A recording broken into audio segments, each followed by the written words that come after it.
Digital மார்க்கெட்டிங்னா என்ன, அது எங்கெங்கே யூஸ் ஆகுது, அதை பற்றி கொஞ்சம் அதோட இம்பார்ட்டன்ஸ் பற்றி சொல்லுங்கள். டிஜிட்டல் மார்க்கெட்டிங் யார் யாரெல்லாம் படிக்கலாம், அதுக்கு அதோட ஸ்கோப் எப்படி இருக்குது, என்னென்ன வேலை ஆப்பர்ச்சுனிட்டிஸ் இருக்குது? 200 ரூபாய் 300 ரூபாய்க்குலாம் நாங்கள் சொல்லித்தரோம் அப்படிங்கிற மாதிரி சொல்கிறாங்க. அதை பற்றி நீங்கள் என்ன சொல்கிறீங்க? அதான் ஏஐ வந்ததுனால டிஜிட்டல் மார்க்கெட்டிங் சேச்சுரேஷன் ஆகிறதுக்கு வாய்ப்பு இருக்கா? அந்த ஏஐயோட இம்பாக்ட் எந்த அளவுக்கு இருக்குது? மேனுஃபேக்சரிங் தமிழன் சேனல் நேயர்கள் அனைவருக்கும் வணக்கம். நான் முருகன். இப்போ நம்ம எங்கே இருக்கணும் பார்த்தீங்கன்னா, சேலத்தில் இருக்கிற ஃபர்ஸ்ட் சக்ஸஸ் டெக்னாலஜி அப்படிங்கிற கம்பெனிக்கு வந்திருக்கோம். இவங்க என்னெல்லாம் பண்ணுறாங்கன்னு பார்த்தீங்கன்னாக்கா, டிஜிட்டல் மார்க்கெட்டிங் பண்ணுறாங்க. அது இல்லாமல் டிஜிட்டல் ட்ரைனிங் கொடுத்துட்டு இருக்காங்க. இவங்க கிட்ட டிஜிட்டல் மார்க்கெட்டிங் பற்றின சீக்ரெட்ஸை கேட்டு தெரிஞ்சுக்கும். அதுக்காக ஃபர்ஸ்ட் சக்ஸஸ் டெக்னாலஜியோட ஃபவுண்டர் மிஸ்டர் சந்தோஷ்குமார் சாரை பார்க்க வந்திருக்கோம். சார் வணக்கம். சார் வணக்கம் சார். ஃபஸ்ட்டு உங்களை பற்றியும் ஃபர்ஸ்ட் சக்ஸஸ் டெக்னாலஜியை பற்றியும் ஒரு இன்ட்ரோ கொடுங்க. சந்தோஷ்குமார் என்னோட பேர். ஃபர்ஸ்ட் சக்ஸஸ் டெக்னாலஜிங்கிற கம்பெனி ஒரு 12 இயர்ஸ் ரன் பண்ணிட்டு இருக்கோம். இது வந்து ஒரு முழுக்க ஒரு டிஜிட்டல் மார்க்கெட்டிங் ஏஜென்சி தான். வேரியஸ் சர்வீஸ் ப்ரொவைட் பண்ணிருக்கோம். SEO, Facebook, Instagram ads, Google ads, graphic designing, video editing. இது மட்டும் இல்லாமல் டிஜிட்டல் மார்க்கெட்டிங் ட்ரைனிங்கும் பிஸ்னஸ் பீப்புள்ஸு தன்னோட கெரியர் அடுத்த லெவலுக்கு கொண்டு போகணும்னு நினைக்கிற எல்லாத்துக்குமே ஒரு ட்ரைனிங்கும் வந்துட்டு ரீசன்ட் டேஸில் ப்ரொவைட் பண்ணிட்டு இருக்கோம். டிஜிட்டல் மார்க்கெட்டிங்னா என்ன, அது எங்கெங்கே யூஸ் ஆகுது, அதை பற்றி கொஞ்சம் அதோட இம்பார்ட்டன்ஸ் பற்றி சொல்லுங்கள். டிஜிட்டல் மார்க்கெட்டிங்கிறது இப்போ இருக்கக்கூடிய காலகட்டத்தில் ரொம்பவே ஒரு முக்கியமான ஒன்றா இருக்குது. டிஜிட்டல் மார்க்கெட்டிங்னா என்னன்னு பார்த்தோம் அப்படின்னா, இப்போ ட்ரெடிஷ்னல் மார்க்கெட்டிங் வந்து நம்ம ரொம்ப காலமாக பண்ணிட்டு இருந்தோம். இப்போ டிவியில் அட்வர்டைஸ்மெண்ட் கொடுக்கறது, அப்புறம் ரேடியோவில் அட்வர்டைஸ்மெண்ட் கொடுக்குறது, நியூஸ் பேப்பரில் கொடுக்குறதுன்னு சொல்லிட்டு நம்ம இப்படி தான் வந்து மார்க்கெட்டிங் பண்ணிட்டு இருந்தோம். இதை வந்து நம்ம ட்ரெடிஷ்னல் மார்க்கெட்டிங் சொன்னோம். இப்போ 2025 பார்த்தோம் அப்படின்னா எல்லாமே டிஜிட்டலாக மாறிடுச்சு. இப்போ நம்ம ஏதாவது வீடியோ பார்க்கணுன்னா கூட யூடியூப்பில், இன்ஸ்டாகிராமில், ஃபேஸ்புக்கில் இப்படி தான் நம்ம பார்க்குறோம். இப்போ நம்ம ஏதாவது அட்வர்டைஸ்மெண்ட் பண்ணுறோம், மார்க்கெட்டிங் பண்ணோம் அப்படின்னா ஓல்டு மெத்தட் வந்து எதுவுமே ஒர்க் அவுட் ஆகாது. இப்போ போய் நம்ம டிவியில் விளம்பரம் பார்த்துட்டோ இல்லை வந்து ரேடியோவில் விளம்பரம் கேட்டோ மார்க்கெட்டிங் நடக்குங்கிறது ஒரு சாத்தியம் இல்லை. அப்போ இப்போ இருக்கக்கூடிய ஒரு பிராண்டையோ இல்லை ஒரு பிஸ்னஸையோ ப்ரமோட் பண்ணணும்னு நினைக்கிறோமோ டிஜிட்டலாக தான் பண்ண முடியும். அப்போ இந்த டிஜிட்டல் ப்ரமோஷனை தான் நம்ம டிஜிட்டல் மார்க்கெட்டிங் சொல்கிறோம். இல்லை வேரியஸ் சேனல்ஸ் இருக்குது. இப்போ ஃபேஸ்புக்கில், யூடியூப்பில், இன்ஸ்டாகிராமில் இப்போ நிறைய வழியில் ஆயிரக்கணக்கான மெத்தட்ஸ் இருக்குது. எக்கச்சக்கமான சோசியல் மீடியாஸ் இருக்குது. இது வழியாக ஒரு பிஸ்னஸை நம்ம ப்ரொமோட் பண்ணி அதில் வந்து நம்ம கஸ்டமர்ஸை கொண்டு வர முடியும், ஒரு ப்ராடக்ட்டை சேல்ஸ் பண்ண முடியும். இதை தான் நம்ம டிஜிட்டல் மார்க்கெட்டிங் அப்படின்னு நம்ம சொல்கிறோம். ஓகேங்க சார். சார் இப்போ முன்னெல்லாம் டிஜிட்டல் மார்க்கெட்டிங் பார்த்தீங்கன்னாக்கா கம்ப்யூட்டர் படித்தவங்க, இன்ஜினியரிங் அது மாதிரி இருக்கவங்க தான் பண்ணிட்டு இருந்தாங்க. இப்போ நிறைய பேர் கோர்சஸே நடத்த ஆரம்பிச்சிட்டாங்க. இது மாதிரி 200 ரூபாய் 300 ரூபாய்க்குலாம் நாங்கள் சொல்லித்தரோம் அப்படிங்கிற மாதிரி சொல்கிறாங்க. அதை பற்றி நீங்கள் என்ன சொல்கிறீங்க? அதாவது இப்போ வந்துட்டு எதுக்கு அந்த 200 ரூபா 300 ரூபா கோர்ஸில் கொண்டு வராங்கன்னா, அப்போ அது வந்து ஒரு மார்க்கெட்டிங் ஸ்ட்ராட்டஜி தான் அவங்களும் யூஸ் பண்ணுறாங்க. இப்போ வந்து எந்த அளவுக்கு சீப்பாக வைக்க முடியுமோ அந்தளவுக்கு அதிக ஆடியன்ஸை கவர் பண்ண முடியும். அப்போ வந்து ஒரு பேசிக்காக இப்போ யூடியூப்பில் இருக்கக்கூடிய சப்ஜெக்டையே ஒரு கோர்ஸாக வந்து பண்ணுறாங்க. இதுக்கு முன்னாடி என்ன பண்ணாங்க, ஒரு பிடிஎஃப் மாதிரி உருவாக்கி இந்த பிடிஎஃப்பை 100 ரூபா 200 ரூபாய்க்கு இது பண்ணுவாங்க. இப்போ ஒரு பெரிய புக்காக படிக்கிறது என்ன பண்ணுவாங்கன்னா, ஒரு பிடிஎஃப் ஃபார்மேட்டில் இதில் ஒரு கோர்ஸ் இருக்குது, இது ஒரு ஸ்ட்ராட்டஜிஸ் இருக்குதுன்னு சொல்லிட்டு ஒரு 5-10 வருஷத்துக்கு முன்னாடி இப்படி வந்து சேல் பண்ணிட்டு இருந்தாங்க. எப்போ வந்து வீடியோ மயமானுச்சோ அப்போ என்ன பண்ணாங்க அப்படின்னா, அதே இதை இப்போ யூடியூப்பில் ஒரு ஃபேஸ்புக் கோர்ஸ் இருக்குது, இது இருக்குன்னா அந்த சேம் சப்ஜெக்டை ஒரு பேசிக் இதை எடுத்து ஒரு 200 ரூபா 300 ரூபாய்க்கு சொல்லித்தர மாதிரி ஒரு கோர்ஸை உருவாக்கி அவங்க பண்ணிட்டு இருக்காங்க. பட் அந்த 200 ரூபா 500 ரூபாயெல்லாம் ஒரு அட்வான்ஸ் ஸ்ட்ராட்டஜிஸை ஒரு 20 வருஷம் இப்போ எங்கள் எக்ஸ்பீரியன்ஸில் இருக்கக்கூடிய சொல்லித்தர அந்த மெத்தட்லாம் இந்த 100 ரூபா 200 ரூபாய் எக்ஸ்பெக்ட் பண்ண முடியாது. அதை நம்ம யூடியூப்லேயோ இதுலையோ பார்த்து நம்ம வந்துட்டு லேர்ன் பண்ணிட்டு போயிடலாம். அது ஒரு பேசிக் சும்மா தெரிஞ்சுக்கணும்னு நினைக்கிறவங்க அந்த மாதிரி கோர்சஸ் வாங்கி படிச்சுக்கலாமே தவிர அது பெரிய அளவுக்கு வேல்யூ கொடுக்கணும்லாம் சொல்ல முடியாது, என்னோட எக்ஸ்பீரியன்ஸ் பொறுத்த வரைக்கும். ஓகேங்க சார். சார் அதே மாதிரி இப்போ அந்த மாதிரி கற்றுக்கிறவங்களுக்கும் நேரில் ப்ரொஃபஷ்னலாக கோர்ஸ் கற்றுக்கிறவங்களுக்கு என்ன டிஃப்ரென்ஸ் இருக்குது? இப்போ ப்ரொஃபஷ்னல் வேறு, நம்மளுக்கு அந்த சும்மா வீடியோ பார்த்து கற்றுக்கிறது, 200 ரூபா கோர்ஸ் வாங்கி கற்றுக்கிறது வேறு. ப்ரொஃபஷ்னல் அப்படிங்கிறது என்னென்னா, ரியல் டைமில் ஒரு ப்ராஜெக்டை நம்ம ஒர்க் பண்ணும்போது தான் அதோட எல்லாமே தெரியும். இப்போ ஒரு எஸ்இஓ அப்படின்னு ஒரு ப்ராசஸ் எடுத்துக்கிட்டால் கூட அதில் டெக்னிக்கல் எஸ்இஓ அப்படின்னு ஒன்று இருக்குது. இப்போ டெக்னிக்கல் எஸ்இஓங்கிறது ஒரு வெப்சைட்டில் வரக்கூடிய ரியல் டைம் ப்ராப்ளஸை சரி பண்ணுறது. ஒரு ஃபேஸ்புக் ஆட்ஸில் ஒரு கேம்பெயின் பண்ணுறோம் அப்படின்னா அதில் வரக்கூடிய எரர்ஸை ரியல் டைமில் பண்ணும்போது தான் நம்மளுக்கு தெரியும். ஒரு கூகுள் ஆட்ஸ் வரதையும் வந்துட்டு என்ன டைப் ஆஃப் எரர்ஸ் வருதுங்கிறத நம்ம ஃபேஸ் பண்ணி பண்ணுறது. அதே மாதிரி கிளைண்ட்டுக்கு பண்ணக்கூடிய ஸ்ட்ராட்டஜிஸ் பார்த்தோம் அப்படின்னா எல்லா பிஸ்னஸ்க்குமே ஒரே ஸ்ட்ராட்டஜி ஒர்க் அவுட் ஆகாது. இது எல்லாமே வந்துட்டு ரியல் டைமில் ஒர்க் பண்ணும்போது அந்த நாலேஜ் கிடைக்கும், எக்ஸ்பீரியன்ஸ் கிடைக்கும். இப்போ ஒரு 12 to 15 இயர்ஸ் வந்து ஒரு ஒர்க் பண்ண பர்சன்ஸ்க்கு அந்த எல்லா ஸ்ட்ராட்டஜிஸு ஒரு 1000-10,000 பிஸ்னஸ்க்கு பண்ணியிருப்பாங்க. இப்போ அவர்கிட்ட நம்ம கற்றுக்கும் போது அந்த எல்லா ஸ்ட்ராட்டஜிஸும் நம்ம ஈஸியாக கற்றுக்கலாம். அதுவே வந்துட்டு நம்ம சும்மா பேசிக்காக கற்றுக்கிறப்ப நம்ம ஜஸ்ட்டு என்ன நாலேஜுன்னு கேதர் பண்ண முடியுமே தவிர அந்த real time knowledges, advance strategies எல்லாம் வந்து கற்றுக்க முடியாது.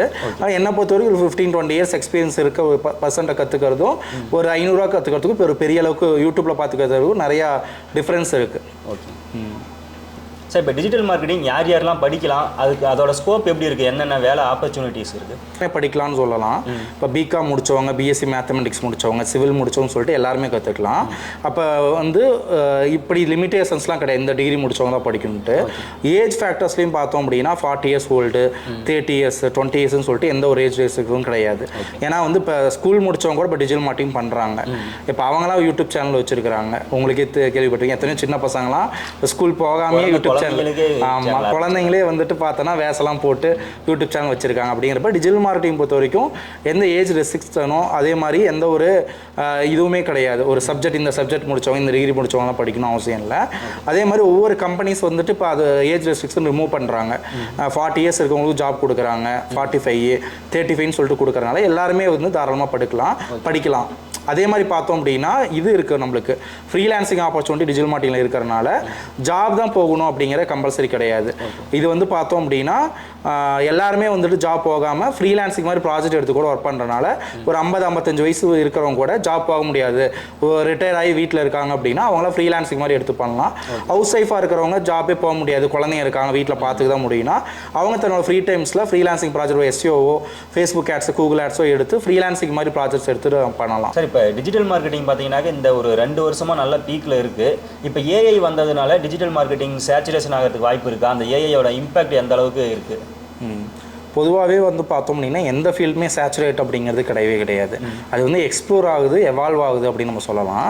இப்போ ஒரு சர்ஜரியே வந்து டாக்டர் பண்ணுறாங்க அப்படின்னா இப்போ ரோபோட்டிக் சர்ஜரி கொண்டு வராங்க. இப்போ பார்த்தோன்னா ஒரு டாக்டருக்கு வந்துட்டு ஒரு நர்ஸு கன்சல்ட் பண்ணுறாங்கன்னா அது ஒரு ஏஐ டெக்னாலஜி ஹெல்ப் பண்ணுது. இப்போ ஏஐ டெக்னாலஜி என்ன பண்ணால் அது சம்மரி கொடுக்குது. ஒரு டாக்டர் வந்து ஒரு பேஷண்டோட டிஸ்கஸ் பண்ணுறாங்க அப்படின்னா அதை சம்மரி பண்ணி ரிப்போர்ட் வந்துட்டு நர்ஸு கொடுக்குது, அதுவே வந்து ரிப்போர்ட்டிங் கொடுக்குது. ஒரு சர்ஜரிக்கு சப்போர்ட் பண்ணுது ஒரு ரோபோட்டிக் சர்ஜரியிலேருந்து. இப்போ இதை நம்ம எப்படி எடுத்துக்கலாம்னா டாக்டருக்கு வேலை இல்லையா அப்படின்னா டாக்டர் இருந்தே தான் ஆகணும். அப்போ என்ன பண்ணால் அந்த ஃபீல்டு வந்து எவால்வ் ஆகுதே தவிர அந்த பர்டிகுலர் இது ரீப்ளேஸ் வந்து அந்த இடத்துல பண்ணல. அது மாதிரி ஏஐ என்ன பண்ணுது அப்படின்னா ஒரு 10 பேர் செய்கிற வேலையை ஒருத்தர் 2 பேர் தான் வந்து குறைக்குது. இப்போ ஒரு டிஜிட்டல் மார்க்கெட்டிங்கில் கண்டென்ட் ரைட்டிங் ஒரு ஃபீல்டு இருக்குது அப்படின்னா ஏஐ வந்து கண்டென்ட் எழுதி கொடுக்குது, அதனால கண்டென்ட் ரைட்டர் இல்லாமல் போவாங்க அப்படின்னு கிடையாது. அது மாதிரி ஏஐயில் இப்போ கிராஃபிக் டிசைனிங்கோட இம்பாக்ட் உருவாக்குது அப்படின்னா இப்போ ஃபோட்டோஷாப்பில் கோலாக டிசைன் பண்ணதை கேன்வா மாதிரி டூல்ஸ், நிறைய ஏஐ டூல்ஸ்லாம் வந்துட்டு சப்போர்ட் பண்ணி டிசைனுக்கு சப்போர்ட் பண்ண, அதுக்காக கிராஃபிக் டிசைனிங் இல்லாமல் போவாங்க. ஃபோட்டோஷாப்பு கோரலாலாம் படிக்கவே தேவைன்னு சொல்ல முடியாது இல்லையா? அதே மாதிரி தான் டிஜிட்டல் மார்க்கெட்டிங்குமே. அப்போ என்ன பண்ணுது அப்படின்னா நம்ம ஆட்களோட இதை குறைக்குது. அப்போ அந்த 10 பேத்துக்குள்ளே 2 பேர் தான் வந்து வேலை செய்வாங்க அப்படின்னு நம்ம சொல்லலாம். அந்த 2 பேர் 3 பேத்துக்குள்ள நம்ம இருக்கணும் அப்படின்னா அந்த ஏஐயோட சப்ஜெக்டையும் நம்ம வந்து எவால்வ் பண்ணி அந்த நாலேஜ் கற்றுக்கும் போது அந்த 10 பேர்த்தில் கூடிய 3 பேரை நம்ம வந்து இருக்கலாம். அப்போ நம்ம காம்படிஷன் அதிகம் ஆகுது, டிஜிட்டல் மார்க்கெட்டிங் சேச்சுரேட் ஆகி ஃபீல்டு வந்து அவுட் ஆகாது. நம்ம நாலேஜ் எவால்வ் ஆனதான் நம்ம சர்வேவில் வந்து ஆக முடியுமே தவிர ஃபீல்டு வந்து க்ளோஸ் ஆகாது. நாமளும் நம்மளுக்கு தகுந்த மாதிரி டெக்னாலஜி எவால்வ் ஆகும்போது நம்ம எவால்வ் ஆகிட்டு அப்கிரேட் பண்ணிகிட்டே இருந்தோம் அப்படின்னா நாம் அந்த ஃபீல்டில் வந்துட்டு எப்பயுமே ஸ்டேபிளாக இருக்க முடியும். சார் இப்போ நம்ம கம்பெனி ஸ்டார்ட் பண்ணி பார்த்தீங்கன்னா 13 வருஷம் ஆகுதுன்னு சொல்கிறீங்க. இப்போ டிஜிட்டல் மார்க்கெட்டிங் அப்படிங்கிறது ஓரளவுக்கு நல்லா ஃபேமஸாக இருக்குது. அந்த டைமில் வந்து அதை பற்றி யாருக்குமே தெரிஞ்சிருக்காது. இந்த ஐடியா உங்களுக்கு எப்படி வந்துச்சு? அதில் நீங்கள் ஸ்டார்ட் பண்ணும்போது என்னென்ன ஸ்ட்ரகிள்ஸ் வந்து நீங்கள் ஃபேஸ் பண்ணீங்க, அதை பற்றி சொல்லுங்கள். அதாவது நம்ம college first year second year படிக்கும்போது நம்ம ஃபஸ்ட்டு வந்து மல்டி லெவல் மார்க்கெட்டிங், ரிலையன்ஸோட இதெல்லாம் நம்ம பண்ணிட்டு இருந்தோம். பட் அது எல்லாமே ஃபெயிலியர் கான்செப்டாக இருந்தது. அப்போ வந்து இப்போவே நிறைய பேர் எம்எல்எம்லாம் பண்ணது ஸ்ட்ரகிள் பண்ணிட்டு இருக்காங்க நெட்வொர்க் மார்க்கெட்டிங்லாம். அப்போ அதெல்லாம் வந்து ஹியூஜ் ஃபெயிலியராக இருந்துச்சு. நிறைய பஜாஜ் அலைன்ஸ், ரிலையன்ஸ் நெட்வொர்க்லாம் பண்ணிருந்தப்போ சரி ஒரு ஆன்லைன்லேயாவது பண்ணலாம், எல்லாமே ஃபெயிலியர் ஆச்சுன்னு சொல்லிட்டு 12th முடிச்சோன்னே ஏதாவது மணி ஏர்ன் பண்ணலான்னு ஒரு ஆசையில் இருந்தப்போ தான் ஒரு சின்ன ஐடியா கிடச்சிச்சு. டிஜிட்டல் மார்க்கெட்டிங்லாம் ஆன்லைனில் பண்ணலாங்கிற ஒரு சின்ன சான்ஸ் கிடச்சப்போ ஸ்பைடர் டெக்னாலஜிங்கிற கம்பெனியில் ஒரு வெப் அட்மினாக செலக்ட் பண்ணாங்க. அதில் ஒரு ஆர்டிகல் வந்து நம்ம கண்டென்ட் எழுதி போட்டால் நம்மளுக்கு அமௌண்ட் கிடைக்கும். அப்போ தான் ஒரு பேக்ரவுண்டில் ரிசர்ச் பண்ண ஆரம்பித்தோம். இப்போ கண்டென்ட் போட்டால் அவங்க நம்ம அமௌண்ட் தராங்கன்னா எதுக்காக கண்டென்ட் போகணுங்கிறப்ப தான் இப்போ கூகுள் ஆட்சன்ஸ் அப்படின்னு ஒன்று இருக்க தெரிஞ்சு. இப்போ கூகுள் ஆட்சன்ஸ் எதுக்கு பண்ணுறாங்க, பிளாக்கிங்கிற கான்செப்ட் வந்துச்சு. அப்போ நம்ம ஒரு ஆர்டிகல் எழுதி நம்ம ஒரு வெப்சைட் மேனேஜ் பண்ணோம் அப்படின்னா ஒரு ஆடு கூகுளோட ஆடு டிஸ்பிளே பண்ணுறதுனால அந்த ஆடை பார்க்குறாங்க, அதை கிளிக் பண்ணுறப்ப கூகுள்லேருந்து நம்மளுக்கு மந்த்லி அமௌண்ட் வருங்கிற கான்செப்டை கண்டுபிடிச்சனால பிளாக்கிங் ஒன்று இருக்கிறது தெரிந்து வந்துச்சு. அதுக்கப்புறம் அஃப்லீட் மார்க்கெட்டிங் கற்றுக்கிட்டு அப்புறம் ஒரு 15 வருஷத்துக்கு முன்னாடி காலேஜ் ஃபஸ்ட் இயர் படிக்கும்போது அதை எக்ஸ்ப்ளோர் பண்ணி அப்புறம் தனியாக ஓனாகவே பிளாக்கிங் அஃப்லீட் மார்க்கெட்டிங்லாம் பண்ணி நல்ல ஒரு ரெவன்யூ வந்துச்சு. அப்புறம் காலேஜ் ஃபைனல் இயர் படிக்கும்போது சரி ஏன் இதை நம்ம பிஸ்னஸாக பண்ணலாங்கிறப்ப நாமளே வந்து ஒரு பிஸ்னஸை எடுத்து பண்ணி அது ஒரு 12 இயர்ஸாக டிஜிட்டல் மார்க்கெட்டிங் ஃபுல்லி எக்ஸ்ப்ளோர் பண்ணி நம்ம பண்ண ஆரம்பித்தோம். பட் அப்போ இருக்கக்கூடிய காலகட்டத்தில் S1 என்னன்னு தெரியாது, ஒரு GPRS அதான் இருக்கும். ப்ரௌசிங் சென்டரே ரொம்ப ரேராக தான் இருக்கும். அப்போ நம்ம மொபைலில் ஜிபிஆர்எஸ்லேயே வந்துட்டு நம்ம இதில் கனெக்ட் பண்ணி யூஎஸ்பியில் கனெக்ட் பண்ணிட்டு நம்ம அப்பையிலேருந்தே கற்றுக்கிட்டனால கொஞ்சம் காம்படிஷன் குறைவான இடத்துல நம்ம ஸ்டார்ட் பண்ணிட்டோம். பட் நிறைய ஸ்ட்ரகிள் இருந்தது. ஏன்னா அப்போ சோர்ஸே கிடையாது. இப்போ தான் நம்மளுக்கு யூடியூப், ஃபேஸ்புக், இன்ஸ்டாலாம் இருந்துச்சு. அப்போலாம் வந்து ரொம்ப குறைவான சோர்ஸ் தான் கற்றுக்கிறது. எல்லாமே செல்ஃப் எக்ஸ்பெரிமெண்ட் தான். எப்படி பண்ணால் ஒரு வெப்சைட்டுக்கு டிராஃபிக் கொண்டு வரது அப்படிங்கிற இதுதான். பட் இப்போ இருக்கக்கூடிய நாலேஜை விட அப்போ நம்ம சோர்ஸும் குறைவு, ரொம்ப ஸ்ட்ரகிள்ஸ் இருக்கும். ஏர்னிங்ஸ் எடுக்கிறதுங்கிறது ரொம்ப ஈஸி கிடையாது. ஏன்னா நம்மளுக்கு படிக்கிறதுக்கு சொல்லித்தரதுக்கு யாரும் இருக்க மாட்டாங்க. பட் அதுக்கப்புறம் தான் யூடியூப்லாம் வந்த பிறகு நிறையா வெபினார்ஸ்லாம் வந்து அட்டன் பண்ணி நிறையா நாலேஜ் கேதர் பண்ணி கொஞ்சம் ஈஸியாக வந்து நம்ம எக்ஸ்ப்ளோர் பண்ணி கொண்டு வந்துட்டோம் நம்ம. ஓகேங்க சார். இப்போ நம்ம ஃபர்ஸ்ட் சக்ஸஸ் டெக்னாலஜி அப்படின் போது அதுக்கு வந்தால் நம்மக்கிட்ட என்னென்னலாம் கிடைக்கும்? அதான் நம்ம 3 டைப் ஆஃப் பீப்புளுக்கு ஹெல்ப் பண்ணுறோம். ஒன்று வந்து பிஸ்னஸ் பீப்புள். சில பிஸ்னஸ் பீப்புள் எப்பயும் பிஸியாகவே இருப்பாங்க. அவங்க வந்து ஒரு ப்ராசஸை லேர்ன் பண்ணி பண்ணலாம் டைம் இருக்காது. அப்போ அவங்களுக்கு தேவையான ஒரு வெப்சைட்டை டிசைன் பண்ணி தரது, சாஃப்ட்வேர் ரெடி பண்ணி தரது, அது தாண்டி டிஜிட்டல் மார்க்கெட்டிங்கில் கூட எல்லா சர்வீஸஸ் பண்ணி தரோம். SEO, local SEO, Facebook ads, Google ads, YouTube ads, இது முதற்கொண்டு எல்லாமே நம்ம டோட்டலாக வந்து சர்வீஸாக ப்ரொவைட் பண்ணுறோம். மற்ற கம்பெனிஸ்க்கும் நம்ம கம்பெனிஸ்க்கு என்ன வித்தியாசம்னு பார்த்தோன்னா அஃபோர்டபுள் ப்ரைஸ் இருக்கும். மற்ற கம்பெனியில் வந்து ஒரு 50,000 ஒரு வெப்சைட் டிசைன் பண்ண சொல்கிறாங்கன்னா நம்ம ஒரு 15,000 பண்ணி தரோம். மற்ற இடத்துல வந்துட்டு ஒரு 15,000 ஃபேஸ்புக் ஆட் பண்ணாலும் ஒரு 6,000 பண்ணி தரோம். இது மாதிரி வந்துட்டு அஃபோர்டபுளாகவும் இருக்கும், குவாலிட்டியாகவும் இருக்கும் நம்ம சர்வீசஸ். இதை தாண்டி அந்த பிஸ்னஸ் பீப்புள் வந்து நானே எனக்கு ஆட் போட்டிக்க முடியுமா, நானே எனக்கு வந்து சர்வீசஸ் பண்ண முடியுமானா அதுக்கான ட்ரைனிங்கும் நம்மளே வந்து கொடுத்துட்றோம். இதெல்லாம் தாண்டி ஒரு ஜென்ரலான ஒரு ஸ்டூடெண்ட் வராங்க, தன்னோட கெரியரை டிஜிட்டல் மார்க்கெட்டிங் வந்து கற்றுக்கிட்டு ஒரு பிளேஸ் ஆகணும்னு நினைக்கிறாங்க அப்படின்னா அதுக்கான நாலேஜை நம்ம கொடுத்து அவனோட கெரியருக்கு நெக்ஸ்ட் லெவல் போகிறதுக்கு நம்ம சப்போர்ட் பண்ணி தரோம். இதை தாண்டி 3ஆவதாக இருக்கவங்க ஃப்ரீலான்சிங் பண்ணணும்னு ஆசைப்பட்றாங்க. சில பேர் மற்ற ஃபீல்டில் இருப்பாங்க, அடிஷ்னல் இன்கம் வேணும். ஏன்னா நேற்று கூட ஒரு கால் வந்துச்சு, இது மாதிரி நிறைய லோன்ஸ் இருக்குது, அடிஷ்னல் இன்கம் எனக்கு வேணும், எப்படியாவது நாங்கள் ஃபேமிலி சப்போர்ட்டாக வேணுங்கிறப்ப அவங்க டிஜிட்டல் மார்க்கெட்டிங் கற்றுக்க வந்துட்டு வராங்க. இப்போ இப்போ இருக்கக்கூடிய காலகட்டத்தில் எல்லாத்துக்குமே அடிஷ்னல் இன்கம் தேவைப்படுது. அப்போ அவங்க எல்லாருமே ஃப்ரீலான்சிங் பண்ணணும்னு ஆசைப்படுறப்ப டிஜிட்டல் மார்க்கெட்டிங் தான் கரெக்டான வழி. அவங்க ஒரு கிராஃபிக் டிசைனிங், ஒரு வீடியோ எடிட்டிங், ஒரு ஃபேஸ்புக் ஆட்ஸோ, எஸ்இஓ கற்றுட்டு அதை ஃப்ரீலான்சிங்காக பண்ணும்போது அவங்களுக்கு வந்து ஒரு அடிஷ்னல் இன்கமும் கிடையாது. அப்போ நம்ம ஃபர்ஸ்ட் சக்ஸஸ் டெக்னாலஜி வரவங்களுக்கு ஒரு இன்கமை ஜென்ரேட் பண்ணியும் கொடுக்குறோம், ஒரு பிஸ்னஸை அடுத்த அளவுக்கு மூவ் பண்ணி அவங்களுக்கும் ரெவென்யூ வந்து ஜென்ரேட் பண்ணி கொடுக்குறோம். அதனால் நம்ம கம்பெனி வரவங்க ஒரு கோல்டன் ஆப்பர்ச்சுனிட்டி மாதிரி தான். எல்லாமே நம்ம கம்பெனியில் இருக்கிறனால வரவங்க வந்து ஒரு சாட்டிஸ்ஃபை ஆகி தான் வந்து போவாங்க. பட் 1-2 கிளைண்ட் அவங்க வந்துட்டு சாட்டிஸ்ஃபை இல்லாமல் இருக்கிறது காரணம் சரியாக அவங்க ஃபாலோ பண்ணியிருக்க மாட்டாங்க, இல்லை அவங்களுக்கு வந்து புரிதல் இல்லாமல் இருக்கலாம். ஏன்னா சில சமயங்களில் இன்ஸ்டண்ட்டாக நினைப்பாங்க, ஒரு ஆடே போடுறாங்கன்னா உடனே 1 மணி நேரத்திலே கால் பண்ணுவாங்க, சார் ஒன்றுமே வரல அப்படிம்பாங்க. அந்த புரிதல் தான் பிரச்சனையாக இருக்குமே தவிர ஒரு ஆடு போட்டால் சில பிஸ்னஸ்க்கு டைம் எடுத்துக்கும். 1 மாதம் 2 மாதம் கூட நம்ம கொஞ்சம் வந்து புரிஞ்சுக்கிட்டு அதை அப்கிரேட் பண்ணால் டைம் கொடுக்கணும் நம்மளுக்கு. ஏன்னா என்ன ஸ்ட்ராட்டஜின்னு சொல்லிட்டு ஃபைண்ட் அவுட் பண்ணணும். அந்த மாதிரி ஒரு சில பீப்புள் சாட்டிஸ்ஃபை ஆகாமல் போகாமல் இருக்கலாம். பட் மற்றபடி புரிஞ்சுக்கிட்டு கரெக்டாக ஃபாலோ பண்ணி நம்ம பண்ணோம் அப்படின்னா எல்லா பிஸ்னஸையும் நம்ம சக்ஸஸ் பண்ணி கொடுக்கலாம். சார் இப்போ நமக்கு பிரான்ச்சஸ் வேறு எங்கேயாவது இருக்கா, இல்லை இங்கே சேலம் மட்டும்தானா சார்? நம்ம சேலமில் பார்த்தோம் அப்படின்னா நம்ம முல்லை நகர் சாய்பாபா கோயில் பக்கத்தில் இருக்குது.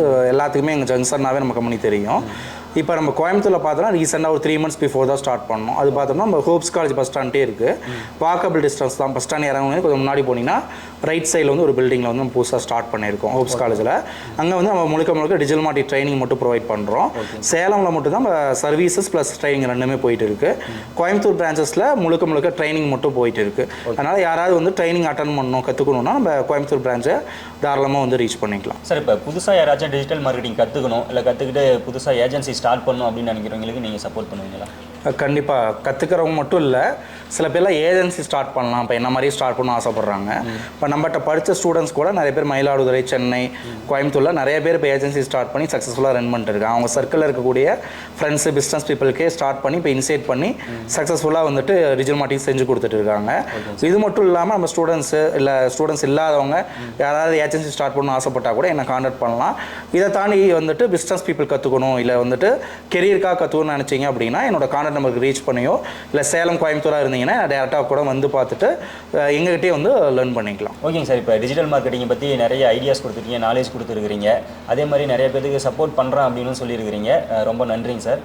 நம்மளோட ஃபர்ஸ்ட் சக்ஸஸ் டெக்னாலஜியும் பார்த்தீங்கன்னாக்கா இன்னும் நிறைய சக்ஸஸ் ஆகிறதுக்கு நானும் வாழ்த்துக்கிறேங்க சார். Thank you sir.